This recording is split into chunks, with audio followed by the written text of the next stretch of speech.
الناس في المرحلة كل ما يشوفوا أنه في إرهاب يتراخوا شوية، لكن الحاجة المؤكدة أنه العمل الجسدي لو اتضمخ بالروح ودخلته الروح ودخلته الروح ما بقى فيه إجهاد. الإجهاد ده لنقص العمل الروحي عند الإنسان.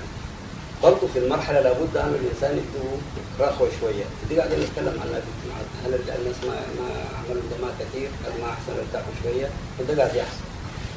لكن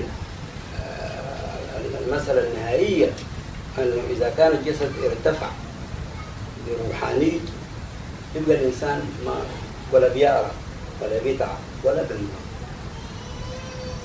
في المرحلة نحن بنعترف بالعرق، نعترف بالتعب، نعترف بالمرض، ونحاول أن المرض يعالج.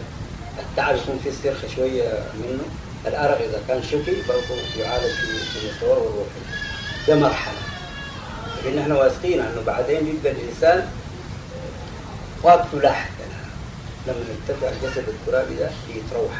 أو الحاجة الظاهرة أنه نحن لما نعمل عمل فيه وارد فيه نشوة نجد متعة فيه، شوف قيمته عند الناس، يجينا واردنا باستمرار منه. التعب